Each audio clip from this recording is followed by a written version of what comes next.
உங்களுக்கு அவ்வளோ இம்பார்ட்டன்ட் கொடுத்துருப்பாங்க, அவ்வளோ ஹோப் கொடுத்த ஒரு பர்சன் இப்போ நீங்கள் யாருன்னே தெரியாத மாதிரி பிஹேவ் பண்ணிக்கிட்டு இருக்காங்க. நீங்கள் அவங்க பின்னாடி சுற்றி சுற்றி போயிட்டு அவங்கக்கிட்ட கெஞ்சிக்கிட்டு இருக்கீங்க அப்படின்னா நீங்கள் அவங்கள சேஸ் பண்ணவே பண்ணாதீங்க. இதை நீங்கள் செஞ்சீங்க அப்படின்னா ஆட்டோமேட்டிக்காக அந்த நபரை உங்ககிட்ட கொண்டு வந்து சேர்க்கும். இந்த மெத்தடை நீங்கள் எந்த டேல ஸ்டார்ட் பண்ணணும் அப்படின்னா அமாவாசை அல்லது பௌர்ணமி நாட்களில் இதை நீங்கள் செய்யலாம்.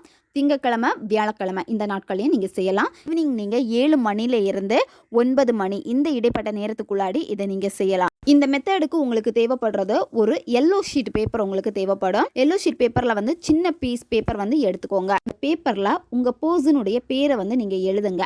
அந்த பேப்பரை உங்களுடைய இடது கையில் வச்சுக்கோங்க. இடது கையில் வச்சுட்டு உங்களுடைய பர்சன் உங்கள் கூட இருந்தா இப்போ உங்ககிட்ட வந்தால் நீங்கள் எவ்வளோ சந்தோஷப்படுவீங்களோ அந்த சந்தோஷமான உணர்வு நிலைகளை கொடுத்துட்டு இதை நீங்கள் செய்யணும். அந்த சந்தோஷத்தை உங்களுடைய புன்னகையினால நீங்கள் வெளிப்படுத்துங்க. வச்சிருப்பீங்க அந்த இடத்துல என்ன பண்ணணும் அப்படின்னா காஃபி பவுடர் எடுத்துக்கோங்க. காஃபி பவுடர் எடுத்துட்டு நீங்கள் அந்த பேப்பருக்கு மேலே பேர் எழுதியிருப்பீங்க. அந்த பேருக்கு மேலே வந்து கொஞ்சமாக காஃபி பவுடர் வச்சுட்டு நீங்கள் வந்து லைட்டாக வந்து தேய்ச்சி விட்டுருங்க. 2 கைப்பிடி அளவுக்கு வந்து நீங்கள் உப்பு எடுக்கணும்.